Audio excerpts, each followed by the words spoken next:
Hi everyone, this is Mrs. Kirk checking in again. Today I'm going to take a pause and do a review lesson for you of the first 4 days of the polar unit. So this is just going to be a 13.5 polar review. Again, pause the video at any point in time if you feel like it would be necessary or helpful. So the first question I'm going to go over with you is how to convert the coordinate -1, 1 into a polar coordinate. As a reminder, this is the coordinate x, y. We want to go into polar. So the first thing you want to do is graph this point. So I'm going to take my pen here and I'm going to plot the point -1, 1. So -1, 1 would be here. Let's see. So then from here, I need to, again, polar is a coordinate r, theta. So my goal is to somehow convert this to be r's and thetas. So I remember from my earlier on in the unit, I made my little cheat sheet here, that I can use the formula x squared plus y squared is equal to r squared. So let me start by writing that formula down. X squared plus y squared equals r squared.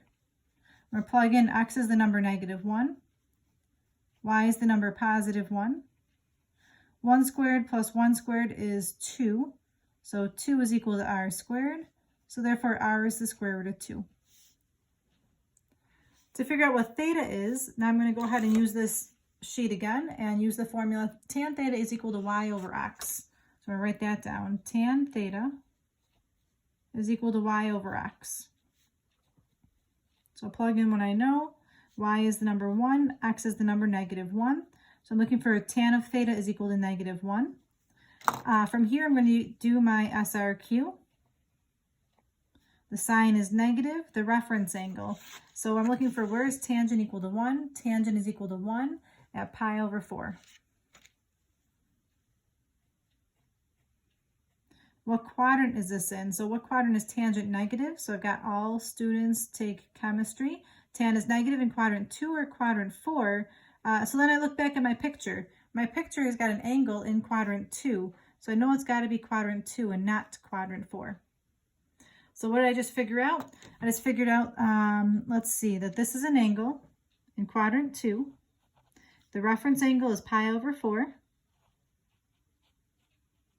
But I need the theta measure, which is from the x-axis all the way over to the left-hand side of this. So to figure this out, let's see, I have, this is pi. Pi take away pi over 4. So theta is, what is that? 3 pi over 4.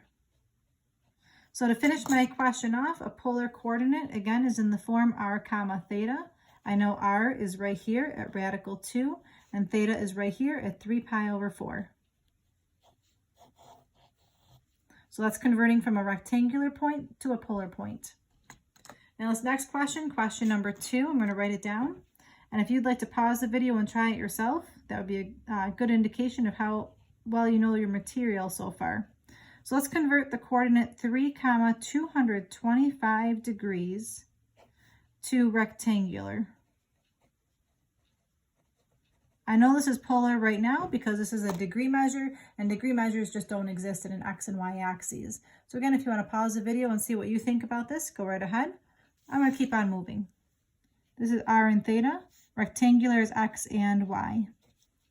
So I know that to convert this out, I can expand this to be r cos theta, r sine theta.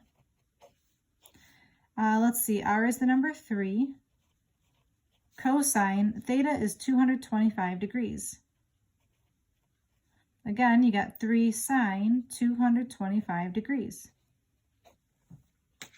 So I'm going to do a little bit of side work here. Cosine of 225, I'm going to go ahead and do that on the side here with my normal QRS. 225 degrees, where is that located? Well, I know this is 270 here, and this is 180. So 225 is in the 3rd quadrant. To figure the reference angle, you take 225, take away 180. So 225 take away 180, that's 45 degrees. And we're looking at cosine in quadrant 3. So we got that all students take chemistry. Quadrant 3, cosine is negative. So I just figured out this is the same thing as -3 cosine of 45 degrees.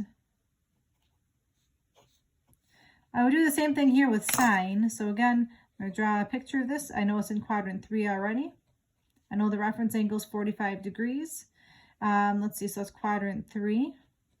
The reference angle is 45 degrees.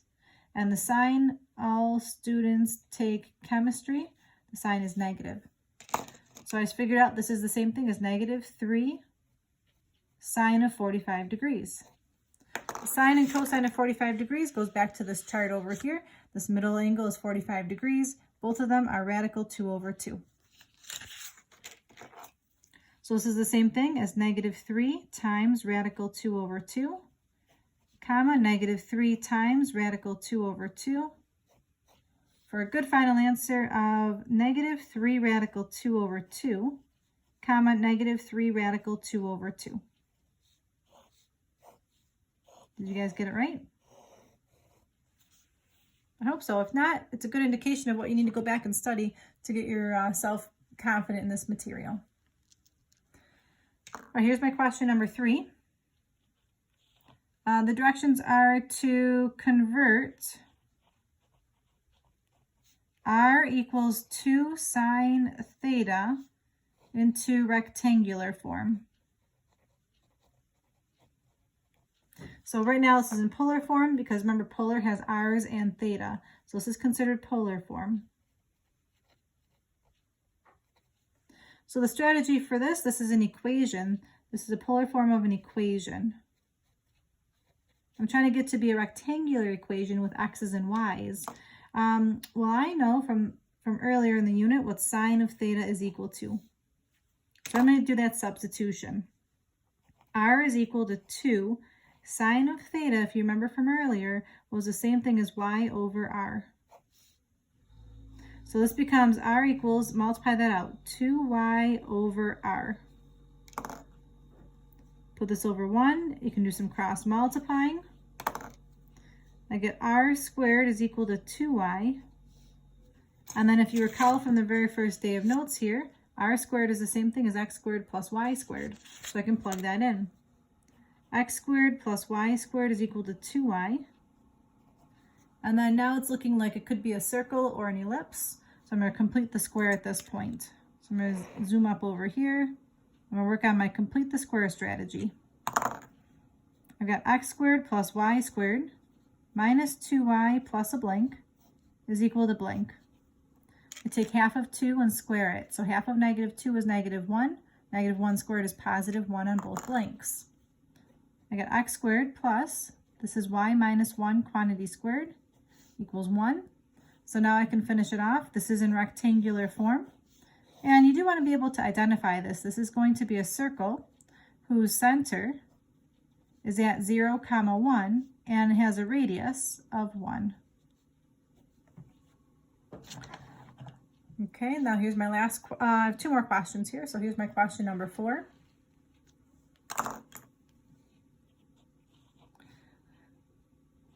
Can you take theta equals pi over 3 and convert that to rectangular? So this is an equation. Okay, this is an equation and has an equal sign. So I need to convert this to a rectangular equation. I know it's an equation because it has an equal sign. So again, maybe pause the video and see what you can remember. But I'll go ahead and continue on. Well, I'm going to use this handy little cheat sheet here and say tan of theta is equal to y over x. Or copy that down. Tan of theta is equal to y over x. Now what can I put in place of the theta?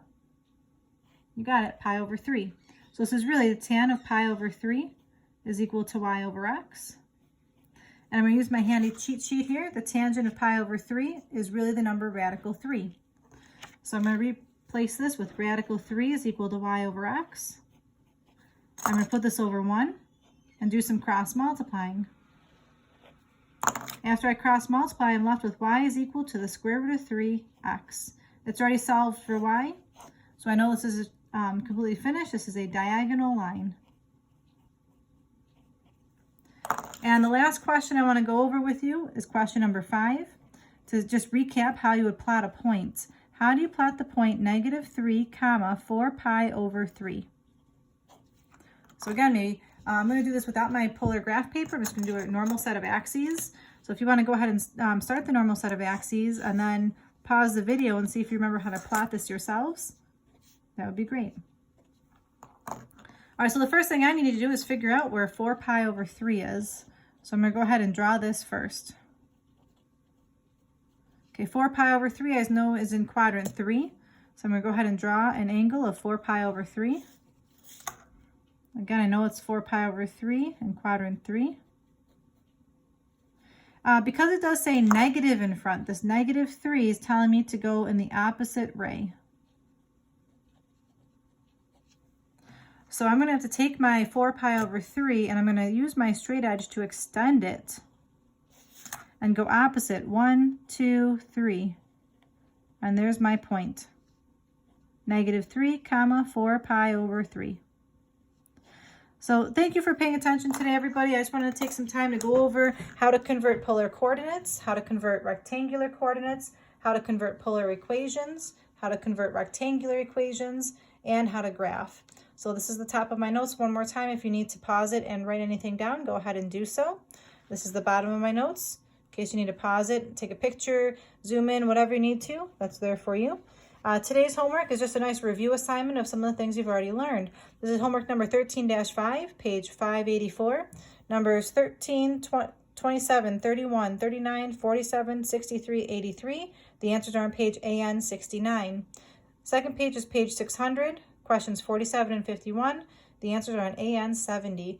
Try your best with this to try to master this before we move on to the next lesson. I know it's a lot to take in with all this this new polar information. So thank you for trying your best. I appreciate it. And until next time, have a great day.